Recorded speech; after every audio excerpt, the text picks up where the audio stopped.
উপস্থিত মুসল্লিয়ান, মহান প্রভুর দরবারে অসংখ্য অগণিত সিজদায় শুকরিয়া যে মহান প্রভুর অশেষ মেহেরবানিতে আমরা একে একে করে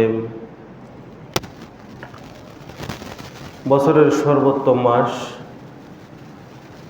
রহমত, বারাকাত, মাগফিরাত, নাজাত, হাজারো ফজিলতে পরিপূর্ণ একটি মহান মাস রমাজানুল মুবারক অতিক্রম করে আজকে 27 রমজান সর্বশেষ জুমায় উপনীত হয়েছি। আমরা অসংখ্য মুসল্লি থাকলেও গুটি কয়েক মুসল্লি সময়ের পূর্বক্ষণে আসলাম, খুতবা শুরু হওয়ার আগে হাজির হতে পারলাম। আল্লাহ তাআলা আমাদের তৌফিক দান করেছেন, এজন্য কালিমাতুশ শুকরিয়া সেই মহান প্রভুর দরবারে সকলে পড়ি আলহামদুলিল্লাহ। অগণিত দরুদ ও সালাম পেশ করছি আখরি জামানার পয়গম্বর নবী কুল শিরোমণি আহমদে মুস্তফা মুহাম্মদুর রাসূলুল্লাহ সাল্লাল্লাহু আলাইহি ওয়াসাল্লাম তার আলা সাহাবাদের উপরে। সকলে পড়ছি আল্লাহুম্মা সাল্লি আলাইহি আল্লাহুম্মা বারিক আলাইহি। সম্মানিত মুসল্লিয়ান,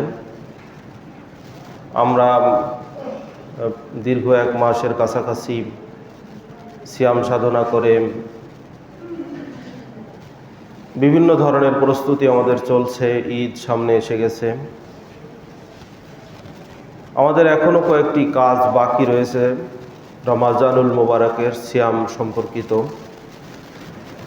এ সম্পর্কীয় কথা, বিভিন্ন সম্পর্কে কথা হবে। আজকে এক বিষয়ের উপরে খুতবা হবে না, অনেক কয়টা বিষয় সামনে চলে আসবে ইনশাআল্লাহ। প্রত্যেক জায়গা থেকে দু একটি কথা বলার ইনশাআল্লাহ চেষ্টা করব। মা তৌফিক ইল্লা বিল্লাহ, আলাইহি তাওয়াক্কালতু ওয়া ইলাইহি উনীব। সম্মানিত হাজিরিন, আমরা বর্তমান সময়ে রমজানের শেষ দশকে অবস্থান করছি। রমজানের শেষ দশক হচ্ছে 30 দিন বা 29 দিনের ভিতরে সবচেয়ে গুরুত্বপূর্ণ দিনসমূহ। হাদিস শরীফের ভিতরে এসেছে ইস্তাহিদুন নবী সাল্লাল্লাহু আলাইহি ওয়াসাল্লাম ফিল আশরে মা লা ইস্তাহিদু ফি গায়রিহি। রাসূল সাল্লাল্লাহু আলাইহি ওয়াসাল্লাম রমজানের শেষ দশকে যে ধরনের পরিশ্রম করতেন, অন্য দশকসমূহে অন্য দিনগুলোতে এত পরিশ্রম তিনি করতেন না। শেষ দশক দেখেন আমাদের জন্য একটু বেশি কষ্টের হয়ে যায়, কারণ এই শেষ দশকে মানুষের শরীরগুলো ক্লান্ত শ্রান্ত হয়ে যায়, রাত অত জাগা সম্ভব হয় না। প্রথম থেকে যে স্টামিনা, যে উদ্যোগ নিয়ে আমরা রমজানের এই সিয়াম শুরু করেছিলাম, এখন কিন্তু আমাদের সকলের শরীরে কিছুটা হলেও এর প্রভাব পড়তে পারে, পড়েছে, অনেকের নাও পড়তে পারে। কিন্তু রাসূল সাল্লাল্লাহু আলাইহি ওয়াসাল্লাম এই শেষ দশকেই বেশি তিনি পরিশ্রম করতেন। অন্য হাদিসে এসেছে যা কানাল আশরু, যখন এই শেষ দশক এসে যেত, সাদ্দামি ইজহারাহু ওয়া আইকাযা আহইয়া লাইলাহু আহইয়া আইকাযা আহলাহু আহইয়া লাইলাহু। শেষ দশক যখন আসত, আল্লাহ রাসূল সাল্লাল্লাহু আলাইহি ওয়াসাল্লাম কোমরে কাপড় বেঁধে নিতেন, গামছা লুঙ্গি বেঁধে নিতেন। তিনি নিজে রাত জাগতেন, পরিবারদেরকেও রাত জাগাতেন। তাহলে শেষ দশকের গুরুত্ব দেখেছেন। মাজায় কোমরে কাপড় বেঁধে নেওয়ার অর্থ হলো, কাপড় বেঁধে নেওয়া না, অর্থটা আমরা বলি না যে কাজ বেশি করতে হবে, আজকে কোমরে কাপড় বেঁধে লাগবো। দেখবেন এই কথাটা আমরা বলে ফেলি, কিন্তু এটা একটা পরিচালিত ভাষা। তো এই দশকে বেশি ইবাদত করতে হবে, বেশি সওয়াব অর্জন করতে হবে, বেশি ফায়দা আমাদেরকে লুটে নিতে হবে, লাইলাতুল কদর আমাদেরকে খোঁজ করে নিতে হবে। এজন্য রাসূল সাল্লাল্লাহু আলাইহি ওয়াসাল্লামের প্রস্তুতি ছিল মারাত্মক বেশি। কারণ রাসূল সাল্লাল্লাহু আলাইহি ওয়াসাল্লাম হাদিসের ভিতরে বলে দিয়েছেন, তাহাররাউ লাইলাতুল কদর ফিল বিত্রিল আশরিল আওয়াখির মিন রমাজান। অন্য হাদিসে এসেছে ইলতামিসু, কোনো হাদিসে এসেছে উতলুবু, তোমরা খোঁজ করে নাও, তালাশ করে নাও কষ্ট করে বের করে নাও ফিল আশরিল আওয়াখির মিন রমাজানাম, এই রমজানের শেষ দশকে তুমি বেজোড় রাত্রি সমূহে ফিল বিত্রিল আশরিল আওয়াখির মিন রমাজানাম, শেষ দশকের বেজোড় রাত্রি সমূহে লাইলাতুল কদরকে খোঁজ করে নিতে হবে। কোনো একটি নির্দিষ্ট রাতের কথা হাদিসে বলা হয়নি। হাদিস বুখারী মুসলিম মিশকাতুল মাসাবি বাবু লাইলাতুল কদর এই অধ্যায়ের ভিতরে হাদিসগুলো সবকটাই আপনারা পাবেন। সম্মানিত হাজিরিন, তো একটি রাত উদযাপন করা বা আজকে শরিয়াত করতে যায়, ইবাদত করতে যায় বেদাত করার কোনো প্রয়োজনীয়তা বা সুযোগ শরিয়াতে নেই। আজকের জুমাটিকে জুমাতুল বেদা বলে দেওয়ার কোনো সুযোগ নেই। এটা কোনো জুমাতুল বিদা নয়, এরকম কোনো হাদিসে ভাষা আমরা খুঁজে পাইনি। আমি তো বলেছি যে আজকে আমরা রমজানে 4টি জুমা পেয়েছি, তার সর্বশেষ জুমা হলো আজকে আমাদের সামনে দিয়ে অতিক্রম হয়ে চলেছে। আজকের জুমাটি অনেকের কাছে অত্যন্ত গুরুত্বপূর্ণ, কারণ গতকালকেই ছিল 27শে আজকের যে রমজান। অনেকে মনে করে ওই দিনই মনে হয় লাইলাতুল কদর। বিষয়টি এরকম হাদিসে নির্ধারিত করা নেই। কোনো কোনো মুফাসসির মুহাদ্দিস যুক্তি পেশ করেছেন যে এটা এই দিনে হতে পারে, কিন্তু আজকে দিনের আলামত দেখলে মনে হয় না যে গতকালকে লাইলাতুল কদর ছিল। গতকালকে রাতের আলামতগুলো দেখলে মনে হয়নি যে গতকালকে লাইলাতুল কদর গিয়েছে। সম্মানিত হাজিরিন, সামনে আমাদের আরও একটি রাত 29 তারিখের রাত আমরা পাবো। ওই দিনে আমাদের ইবাদত বন্দেগী করতে হবে, কারণ এই রাত সমূহে যদি আমরা বঞ্চিত হয়ে যাই, হাদিসে বলা হয়েছে মান হারুমা খৈরাহা ফাকাদ হারুমাল খৈরা কুল্লুহু, যে ব্যক্তি লাইলাতুল কদরের এই কল্যাণ থেকে বঞ্চিত হয়ে গেল, সেজন্য সমস্ত কল্যাণ থেকে বঞ্চিত হয়ে গেল। অতএব শেষ দশকে আমাদের শরীর ক্লান্ত শ্রান্ত, কিন্তু আল্লাহ রসুল বেশি করেই প্রস্তুতি নিয়ে রাখতেন যে এই দশকেই আমাকে ইবাদত করতে হবে। তিনি ইতিকাফ করতেন যেন রাতগুলো ছুটে না যায়, একটি রাতও, সবগুলো রাত যেন খুব নিবিড়ভাবে ইবাদতে লিপ্ত হওয়া যায়। সম্মানিত হাজিরিন, ভেরি এক্সেপশনালি আমাদের রমাজানের সিয়াম যত শেষ হতে থাকে, কমে যেতে থাকে, আমাদের ঈদের জন্য প্রস্তুতি খুব বেড়ে যেতে থাকে। এ প্রস্তুতি বাড়াটাই স্বাভাবিক, কিন্তু আমরা দেখা যায় ইবাদত বাদ দিয়ে আমাদের যে সব লুফে নেওয়ার সময় চলে যাচ্ছে, এটাকে বাদ দিয়ে আমরা ওই ঈদ নিয়েই ব্যস্ত আছি। কত হাজার কোটি টাকা খরচ করছি, কত কিছু করছি, কিন্তু আমার সিয়ামগুলো হলো কিনা। ঈদ আমাদের করতেই হবে, এতে কোনো সন্দেহ নেই, কিন্তু সিয়াম আমার হলো কিনা, লাইলাতুল কদর আমি পাচ্ছি কিনা, এগুলো খোঁজ করা দরকার। আমরা আহলে হাদিস সমাজের লোক আজকে যদি সচেতন হতাম, এই মসজিদে তো 12টার আগেই মুসল্লিদের পরিপূর্ণ হয়ে যাওয়ার কথা ছিল। আমাদের সিটি মসজিদে হয় দেখবেন 12টার আগেই অনেক মসজিদ পরিপূর্ণ থাকে। আমরা কেন অবহেলা করে আজকে গুরুত্বপূর্ণ একটি জুমা, আমাদের আসা তো আগেই দরকার ছিল, শেষে এসে শুরুতে মাঝখানেতে একটু শুনলে তো কিছু বোঝা যায় না, একটি খুতবার ধারাবাহিকতা থাকে। সম্মানিত হাজিরিন, এজন্য আমাদের ইবাদতের ব্যাপারে আমাদের কোমর বাধা নেই, তাহলে আমরা আসতাম, আগেই জুমায় চলে আসতাম। কারণ এই মাসের এই ফজিলতের কথা আসলে বলে শেষ করা যাবে না। ঠিক তেমনি ফজিলত যত বেশি, বিমানে চড়লে দেখবেন বিমান থেকে যখন অ্যাক্সিডেন্ট হয়, কোনো মানুষের চিহ্ন খুঁজেও পাওয়া যায় না, একদম নাস্তানাবুদ হয়ে সবাই মরে কোন জায়গায় পড়ে যায় তা জানা যায় না, বোঝা যায় না। মানে আরাম যত বেশি, অ্যাক্সিডেন্ট যদি হয় তাহলে তার সমস্যাও বেশি। যদি সাইকেলে চড়েন তাহলে এটা হয় না, একটু পড়ে গেল, একটু ব্যথা পেলাম, কোনো বিষয় না। তো রমজান মাস আমার আপনার সামনে দিয়ে অতিক্রম হয়ে চলেছে, মহা ফজিলতের মাস। এই ফজিলত যদি আমি আপনি না পাই, উল্টো মহা ভৎসনা এবং তিরস্কার আমার আপনার জন্য অপেক্ষা করছে। হাদিস সহিহ, সাইদান নবী সাল্লাল্লাহু আলাইহি ওয়াসাল্লাম আলাল মেম্বারে, নবী করিম সাল্লাল্লাহু আলাইহি ওয়াসাল্লাম একদিন মেম্বারের উপরে আরোহণ করলেন। ফালাম্মা রাকিয়া তাবাতান উখরাম, যখন তিনি প্রথম এরকম মেম্বারে আরোহণ করলেন, নবী সাল্লাল্লাহু আলাইহি ওয়াসাল্লাম বলেন, জানি জিবরিল, আমার কাছে জিবরিল আসলো এবং বলল, মান আদরাকা রমাজানাম ওয়ালাম ইগফার লাহু লিজামবিহি, যে ব্যক্তি রমজান মাস পেল অথচ তার জীবনের গুনাহসমূহকে ক্ষমা করে নিতে পারল না, ফাবাদাহুল্লাহু, আল্লাহ তাআলা তাকে অনেক দূরে সরিয়ে দিলেন, আল্লাহ তাআলা তাকে তিরস্কার করলেন, ভৎসনা করলেন। নবী করিম সাল্লাল্লাহু আলাইহি ওয়াসাল্লাম বললেন, ফাকুলতু আমিন, আমি মেম্বারে দাঁড়িয়েই বলেছি আমিন, মানে কবুল হয়ে গিয়েছে, এটা আমার উম্মতের জন্য এটা কবুল।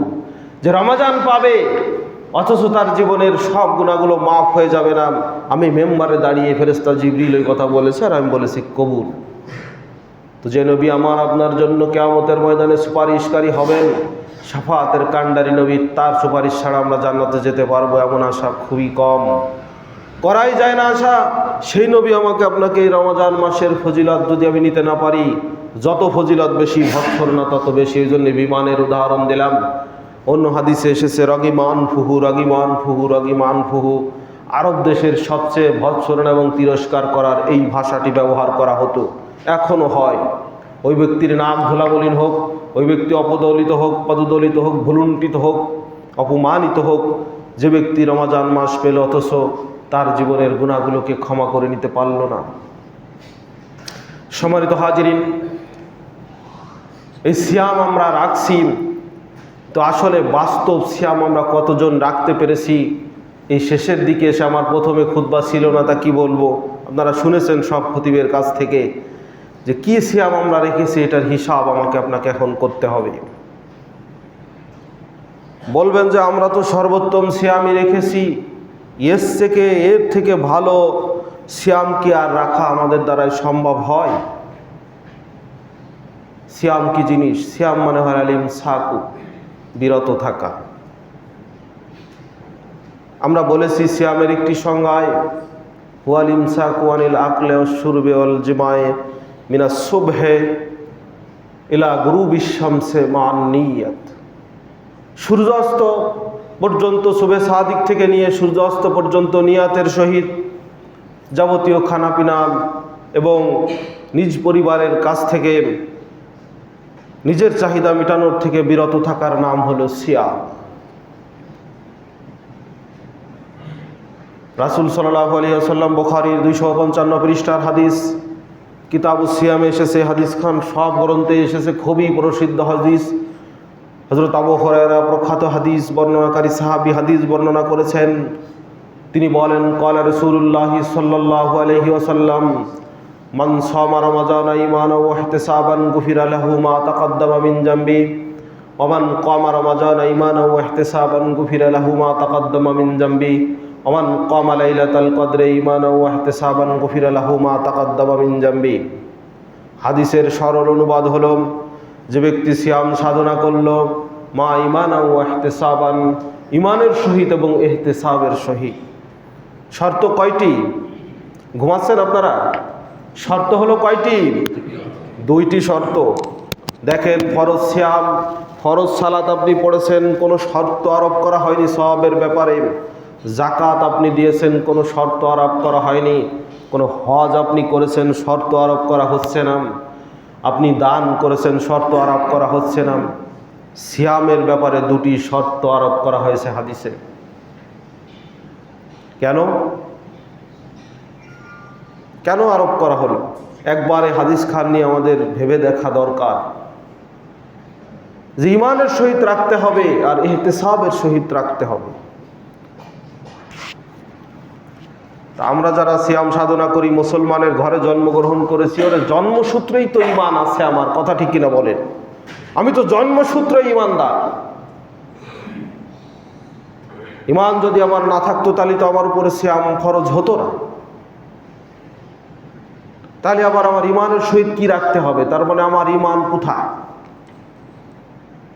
সালাতের ব্যাপারে তো শর্ত করা হয়নি, ঈমান আছে বিদায় তো মসজিদে সালাতের জন্য এসেছি। তারপরেই তো আগে ঈমান, তারপর হলো সালাত, সিয়াম, যাকাত, হজ, এইগুলো। রাসূল সাল্লাল্লাহু আলাইহি ওয়াসাল্লাম বললেন, জীবনের সব গুনাহ মাফ হয়ে যাবে, আমি আপনি পুত পবিত্র হয়ে যাব, মুত্তাকি হয়ে যাব, রাইয়ান নামক জান্নাতের অধিবাসী আমি আপনি হয়ে যাব ওই 30 দিন 29 দিন দীর্ঘ 1 মাস সিয়াম সাধনার মাধ্যমে ওই রকম আমার আপনার মতো সিয়াম মুসলিমরাও রাখতে পারে। সকাল থেকে সন্ধ্যা পর্যন্ত না খেয়ে থাকতে বহু লোক পারে। ও কোনো ব্যাপার না, কোনো সাধারণ বিষয়। বহু হিন্দু, বৌদ্ধ, খ্রিস্টান ওরা ওরকম সিয়াম মানে রোজা রাখে আর কি। ওরা ওরকম সকালের থেকে সন্ধ্যা পর্যন্ত না খেয়ে উপবাস থাকে। তাকে ইমান নেই। আমার আপনার ইমান আছেন, কিন্তু তারপরেও ইমানের সহিত রোজা রাখতে হবে। আর একটার সহিত রাখতে হবে বলে তোর ইহতেসাবের সহিত। ইহতেসাব মানে সব হাদিস যারা অনুবাদ করেছেন, আমরাও একই অনুবাদ করি, ইমানের সহিত এবং সওয়াবের আশায় যারা রোজা রাখে। ইহতেসাবের 10টা-12টা অর্থ আছে, ডিকশনারি খুলে দেখেন। তার ভিতরে একটি অর্থ আছে হিসাব কিতাব করা। ইহতেসাব মানে হিসাব, হিসাব মানে অঙ্ক। আপনাদের বাংলায় বুঝিয়ে দেই। তার মানে হলো হিসাব করে রোজা রাখতে হবে, সিয়াম রাখতে হবে হিসাব করে। আসেন এবার 2-1 মিনিটের ব্যাপারে কথা বলে দেই আপনাদেরকে। ইমানের সহিত রোজা রাখতে হবে মানে হলো, হাদিসে বলা হয়েছে আল ঈমানু ইয়াজিদু ওয়া ইয়ানকুসু, ইমান কমে বাড়ে। আল ঈমানু বিজুয়া সাবুনা শুবাতান ফাআফজালুহা কাউলু লা ইলাহা ইল্লাল্লাহ ওয়া আদনাহা ইমাতাতুল আযানিত তরিকে। কালামে হাকিম যদি তেলাওয়াত করা হয়, ইমানের প্রায় 100টির উপরে শাখা প্রশাখার কথা ডাইরেক্ট আল্লাহ তাআলা বলেছেন। রাসূল সাল্লাল্লাহু আলাইহি ওয়াসাল্লাম হাদিসে বলেছেন ইমানের শাখা 71টির বেশি, 73টির বেশি, 99টির বেশি। এর ভিতরে উত্তম কথা হলো লা ইলাহা ইল্লাল্লাহ বলা, এবং সর্বনিম্ন ইমানের যে শাখা সেটি হলো ইমাতাতুল আযানিত তরিকে, রাস্তা থেকে কষ্টদায়ক বস্তুটা সরিয়ে ফেলা। এটা ইমানের একটি শাখা। তা আমার আপনার ইমান কই? আমরা যখন কথা বলি আমরা ন্যায় কথা বলতে পারি না। আল্লাহ রাব্বুল আলামিন সূরা আহজাবের মধ্যে বলেছেন ইয়া আইয়ুহাল্লাযীনা আমানুত্তাকুল্লাহা ওয়া কুলু কাওলান সাদীদা। হে পৃথিবীর লোক যারা ঈমানদার বলে দাবি করো, হে ঈমানদারগণ, তারা যারা তোমরা ঈমানের দাবি নিয়ে পৃথিবীতে বসবাস করছো, তোমরা আল্লাহ রাব্বুল আলামিনকে ভয় করো এবং কওলান সাদীদা, একদম সাসানাই কথা বলো। তাই তোমার ভাই বেঁধে যাক আর বাপ বেঁধে যাক আর তুমি নিজে বেঁধে যাও, নিজের বিরুদ্ধেও যদি কথা বলা লাগে তাও তোমাকে ন্যায় কথা বলতে হবে। কই পারবো? আমরা পারবো না। এই আয়াত মানা আমাদের দ্বারা খুব কঠিন ব্যাপার। বেঁধে গেলে আমরা অনেক কিছুই বলে ফেলবো। সম্মানিত হাজির, যাই হোক, ইমানের উপরে আলোচনা নয়, আর বাড়াবো না। তো ইমান কমে বাড়ে। রমজানের আগে তুমি একদিনও সালাত পড়িনি, ইমানের কোনো কাজ আমার ভিতরে নেই। অতএব রমজান যখন এসে গেছে, আমাকে ইমানকে মজবুত করে নিয়ে যে না, পিছনে অনেক ভুল হয়ে গিয়েছে, আমার এই ভুল সব বাদ, খাঁটি তওবা করলাম, আর হবে না। এই রমজান মাসে সিয়াম রেখে আমার ট্রেনিং হবে, আমি আল্লাহ তাআলার খাঁটি বান্দা হয়ে যাব। এরকম একটি পাকা ইমান, দৃঢ় বিশ্বাস নিয়ে আমাকে আপনাকে সিয়াম সাধনা করা শুরু করে দিতে হবে। যে এই মাসে আমি যে ট্রেনিং গ্রহণ করব, সিয়ামের মাস হলো ট্রেনিংয়ের মাস, আমাদেরকে ইবাদতে উদ্বুদ্ধ করানোর মাস, পিছনের ভুল ত্রুটিকে সংশোধন করে নেওয়ার মাস, সামনের জন্য প্রস্তুতি নেওয়ার মাস। দেখেন না, চাকরিজীবী যারা আছে, ট্রেনিং হয় আমাদের বারবার, পিছনের জিনিসগুলো যেগুলো ভুলে গিয়েছি মনে করিয়ে দেওয়া এবং সামনে পথ চলাকে সুগম করা, এর জন্যই ট্রেনিং হয়। তো রমজান মাস আমার আপনার এজন্যই আল্লাহ রাব্বুল আলামিন দান করেছেন যে আমরা মুত্তাকি হয়ে যাব। সম্মানিত হাজিরিন, তাই ইমান যদি ঠিক না থাকে তা মুত্তাকি আসে কি করে, কোথা থেকে? আরেকটি বিষয় হলো যেটি বলি, আমরা ইমানের সহিত আসি, এই আমাদের এই সিয়াম কয় ঘন্টা বলেন তো? কেউ জানেন কয় ঘন্টা আমরা এরকম সিয়াম রাখছি ডেলি? 14 ঘন্টা, 13 ঘন্টার কম না, মোটেও বেশি। তো আপনি যখন মসজিদে জুমার সালাত আদায় করতে এসেছেন, আসরের সালাত আদায় করতে এসেছেন, মাগরিব এসেছেন, অন্য অন্য ওয়াক্ত এসেছেন, বলেন তো মসজিদে এখন বসে আছেন, এখন কি কোনো উল্টো পাল্টা খারাপ কাজ, ঝামেলা বেপর্দা বেহায়াপনা, কারোর ক্ষতি করা, এগুলো করতে পারতেছি আমরা এখানে বসে? কেউ পারতেছি না। কথা খুব ভালো করে বুঝবেন, সুর দিয়ে ওয়াজ করতেছি না, ভালো করে বুঝে নেবেন। আজকে এখানে ইবাদতের জন্য বসে আছি 1 ঘন্টা, চিন্তা হলো ইবাদত করে আল্লাহ তাআলার রিজামন্দি হাসিল করে অনেক কিছু করে ফেলবো, জান্নাতে চলে যাও। এই জুমার সালাতের ডিউরেশন হলো 1 ঘন্টা, আসরের সালাতের ডিউরেশন হলো 10-20 মিনিট, মাগরিব 10-20 মিনিট, ঈশা একটু বেশি সময়, ফজর একটু বেশি সময়, ধরেন 10-20 মিনিট। তো এখানে বসে থেকে তো কিছু করতে পারতেছি না, খুব একটা পাকা ঈমান নিয়ে চলে এসেছি, এখান থেকে বাইরে বের হয়ে যাওয়ার সুযোগ নেই। কিন্তু আপনি যখন সিয়াম আছেন, সালাত যেরকম ফরজ ইবাদত, সিয়ামও একই কায়দায় একই হাদিসের মাধ্যমে ফরজ ইবাদত। তো এখানে বসে তো আপনি কিছু করতে পারতেছি না, সুযোগ নেই। এক লোক বলছে আমি ঘুষ খাই না, আরে তোর ঘুষ দেয় কিনা যে তুই খাবি? কিন্তু সিয়াম অবস্থায় 13 ঘন্টা 14 ঘন্টায় আমি ফরজ ইবাদতের ভিতরে আছি। আগে চিন্তা করেন আমি কি অবস্থায় আছি। এখানে তো সালাত আদায় করতে আসি বিদায় কিছু করতে পারতেছি না। সিয়াম আমি 13 ঘন্টায় ফরজ ইবাদতের ভিতরে আছি, রাস্তাঘাট দিয়ে ঘুরবো, মুআমালাত হবে, কথাবার্তা হবে, সব কিছুই করার সুযোগ আমার আপনার রয়েছে। সেখানে তো আপনি কতটুক ঠিক থাকতে পারবো সালাতের মতো, আমার ঈমান কতটুক ঠিক থাকবে সেটুক দেখার বিষয়। মসজিদে 1 ঘন্টায় কিছু করতে পারবো না, এখন বাইরে যে দাঙ্গা হাঙ্গামা করা, ব্যবসা বাণিজ্য করা, কারোর সাথে লাঠালাঠি, মিথ্যা, ফাহেসা অশালীন এগুলো করা, এখন এই মসজিদে বসে আসি বিদায় যাবো না করার জন্য। কিন্তু সিয়াম তো আমি আসি 13 ঘন্টা, 13 ঘন্টায় ফরজ ইবাদতের ভিতরে আসি। অতএব ঈমানের যত শাখা প্রশাখা আছে এই সবগুলোকে মেইনটেইন করে নিয়ে যদি সিয়াম সাধনা করা সম্ভব হয়, সেই সিয়ামের নাম হলো মা ঈমানান, ঈমানের সহিত সিয়াম রাখা। খালি খালি আল্লাহ রসুল কি বলেছেন না যে জীবনের সব গুনাহ মাফ হবে?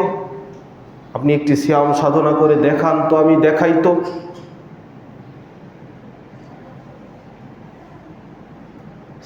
নফল সিয়ামের ব্যাপারে বলা হয়েছে মান সামা ইয়াওমান ফি সাবিলিল্লাহ, যে ব্যক্তি আল্লাহ তাআলার রাস্তায় একটি সিয়াম সাধনা করলো, বাদাল্লাহু ওয়াজহাহু আনিন নারিস 70 খরিফা, আল্লাহ রাব্বুল আলামিন ওই সিয়াম সাধনাকারী ব্যক্তি এবং জাহান্নামের ভিতরে তার চেহারার ভিতরে 70 বছরের একটি ব্যবধান করে দিবেন। জোরে পড়ি সুবহানাল্লাহ। তো নফল সিয়ামের কথা বললাম। ইয়াফরাহু খান্দাকান মা বাইনাস সামাই ওয়াল আরদ, সিয়াম সাধনাকারী ব্যক্তি এবং জাহান্নামের ভিতরে এমন বড় একটি পরীক্ষা খনন করা হবে যার দূরত্ব হলো আসমান এবং জমিনের সমান। এটা হলো নফল সিয়ামের ফজিলতের কথা হাদিসে বলা হয়েছে। আর এই ফরজ সিয়ামের ব্যাপারে তো হাদিসে কুদসিতে আল্লাহ রাব্বুল আলামিন নবীর মাধ্যমে বলে দিয়েছেন, আস-সাওমু লি ওয়া আনা আজজি বিহি, সাওম আমার জন্যই রাখা হয়, আমি এর পুরস্কার প্রদান করব। কি পুরস্কার আপনাকে দিবেন তা তো হাদিসে পেলাম না, কোথাও বলা নেই। হাদিস শরীফের ভিতরে বলা হয়েছে ফিল জান্নাতে সামানিয়াতু আবওয়াবিন, জান্নাতের ভিতরে 8টি দরজা রয়েছে। মিনহা বাবুন ইউসাম্মার রায়্যান লা ইয়াদখুলুহা ইল্লা সাইমুন, সেখানে একটি দরজা আছে যার নাম হলো রায়্যান নামক দরজা। রোজাদার ব্যক্তি ছাড়া, সায়েম ছাড়া কেউ এই জান্নাতে প্রবেশ করতে পারবে না। জোরে পড়ি সুবহানাল্লাহ। একটি পুরস্কারের কথা বুখারীর 254 পৃষ্ঠার হাদিসে বলা হয়েছে। সম্মানিত হাজিরিন, এজন্য সিয়াম আমাকে আপনাকে রাখতে হবে। আমার আপনার ঈমানের যতগুলো বিষয় আছে, এই সিয়াম রাখা কত কঠিন তা জানেন। রাস্তায় আমি বের হয়েছি, বেগানা নারীর অভাব নেই, আমার বাসায়ও পর্দা নেই, পুশিদা নেই, আমি সঠিক পথে চলতে পারছি না, সঠিক খাবার খেয়ে আমি রোজা থাকতে পারছি না, বাজারে গিয়ে আমি সঠিকভাবে ব্যবসা করতে পারছি না। অধিক মুনাফা অর্জন করার জন্য রমজান মাস আসে, মানুষের আল্লাহ তাআলা অঝোর ধারায় বান্দার উপরে রহমত নাজিল করেন বলে হাদিসে রয়েছে। আর ব্যবসায়ীরা দেখা যায় রোজাদারদেরকে, সায়েম ব্যক্তিকে কষ্ট দেওয়ার জন্য গত মাসের দ্রব্যপূর্ণ মূল্য যা ছিল, একটি জামার মূল্য যা ছিল, শাড়ি কাপড়ের মূল্য যা ছিল, বিনা কারণে সম্পূর্ণ ঈদের অজুহাত দিয়ে এটিকে অধিক দামে অধিক মুনাফার জন্য বিক্রি করা হচ্ছে। আবার উনি হজ করে এসেছেন, উনি সিয়াম রেখে বসে আছেন। যদি সায়েমকে সম্মান দেখাতে হয়, আল্লাহ রাব্বুল আলামিনের এই রোজার মাসকে যদি কেউ সম্মান দেখাতে চায়, নিজের তাকওয়াকে দেখাতে চায়, তাহলে তার কি করতে হবে? এ মাসে গত মাসে যা লাভ করেছেন সায়েমের সম্মানে তাকে এ মাসে লাভ কমিয়ে দেখাতে হবে যে রব্বুল আলামিন আমি তোমার সায়েমকে সম্মান প্রদান করেছি, তোমার সিয়ামের মাসকে, তোমার রমজান মাসকে আমি সম্মান দেখিয়েছি, আমি অধিক মুনাফা এ মাসে করি নাই, আমি আমার তাকওয়ার প্রদর্শনী দিলাম। কথা ঠিক কিনা বলে? আপনি বাজারে বসে দুনিয়ার লাভ করবেন এ মাসে আর বলবেন আমার সিয়াম, আমার জীবনের সব গুনাহ মাফ হয়ে গিয়েছে। আপনার আমার ইমান আছে কিনা আগে তাই দেখেন, ইমানের যত শাখা আছে এগুলো খুঁজে দেখেন আছে কিনা। আপনার দোকানে তো বহু সুন্দরী মহিলা লিপস্টিক মেখিয়ে এসে বলেছেন ভাই কত টাকা দাম, বলেছেন ভাবি সাহেব কিনা আছে 5,000 টাকা, আপনার কাছে কি বলবো 200 টাকা লাভ দেন। ভাবির চেহারা তো আপনি সুন্দর করে দেখেছেন, কিনা দামও বলেছেন সত্য না মিথ্যা আল্লাহ ছাড়া পৃথিবীর কেউ জানে না। সন্ধ্যার সময় এসে তো আপনি সবচেয়ে বড় হাজী সাহেব মসজিদে তারাবিতে চলে এসেছেন। আপনার কোন রোজা হয়েছে? এ কোন রোজা? এ কোন সিয়াম?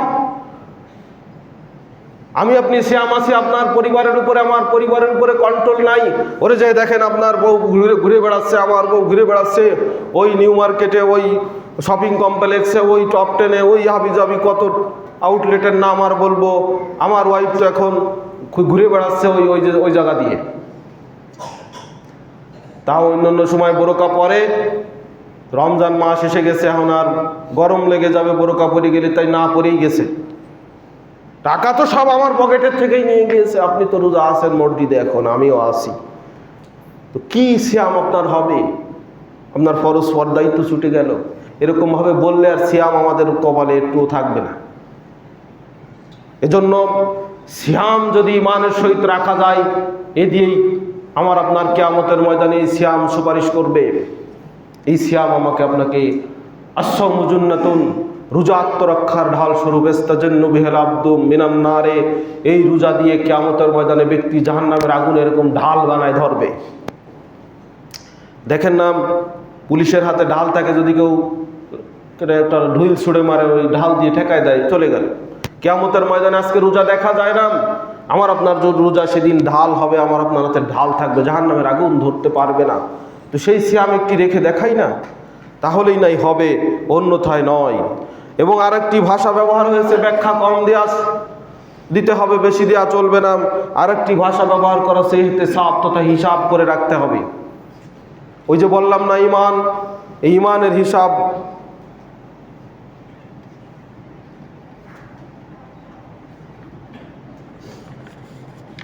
ইহতিসাব মানে হলে হিসাব কিতাব করে রাখতে হবে। আপনি কি সিয়াম সাধনা করার শুরুতেই একটি বেদাত করে শুরু করেছেন? নাওয়াইতু আনা সুম্মা গদাম মিন শাহরি রমাজানা, এটা পড়েই শুরু করেছেন? তা পড়েছেন, তা তো ঠিক মতো পড়তে পারেন। নাওয়াইতু আনা সুম্মা লিয়াউমা, যদি এইটা বলতেন যে আজকে রোজা রাখবো, তা নয় বুঝতাম যে একটা কিছু হয়েছে। তা আগামীকাল আজকে সাহারি খাচ্ছেন আর বলতেছেন আগামীকাল রোজা রাখবো, তা আজকেরটা নিয়াত কে করবে? আজকেরটা নিয়াত কে করবে? হ্যাঁ, ওই যে ভুল করে বলে না, চোরে চুরি করলে তার চিহ্ন থাকে সব জায়গায়। তো নিয়াত করার কথা, নিয়াত পড়ে ফেলছি আমরা, আরো কত কিছু হাবিজাবি করছি, তার ঠিক নেই। নিয়াতটা যদি সঠিক করে পড়তেন তা নাই কথা ছিল। এই জন্য আপনার আমার সিয়াম হবে, খুবই হিসাব করে রাখতে হবে যেন আমি সয়েম, আমার সিয়ামটা যেন হয়। তো আমি বললাম সিয়াম হলো আনিল আকলে ও শুরবে অল জুমায়েম, কিন্তু সিয়াম কি জিনিস আপনাদেরকে সূরা আল বাকারার 183 নম্বর আয়াত আমি পড়েছিলাম, তাফসিরে তাবারির থেকে আপনাদেরকে একটু শোনাই, যেটাকে উম্মুত তাফসির বলা হয়। উম্মতে মুহাম্মাদির, আমাদের নবী সাল্লাল্লাহু আলাইহি ওয়াসাল্লামের পরে কোরআনুল কারীমের যত তাফসির লেখা হয়েছে, তাফসিরে তাবারি, আল্লামা ইবনু জারির তাবারি তিনি সর্বপ্রথম কোরআনুল কারীমের পূর্ণাঙ্গ তাফসির লিখেছেন। সেই প্রথম তাফসির থেকে আমি আপনাদেরকে শোনাই। সিয়াম শব্দের অর্থ হলো আল কাফু, তথা বিরত থাকা। আল কাফু আম্মা আমরুল্লাহি বিল কাফি আনহু, আল্লাহ রাব্বুল আলামিন যে সমস্ত কাজ নিষেধ করেছেন সবগুলো থেকেই বিরত থাকার নাম হলো সিয়াম।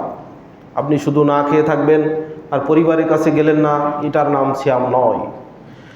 এটা আপনাকে তাফসিরে তাবারি থেকে শোনালাম। এবার তাফসিরে ইবনে কাসির কি বলে তাই দেখেন।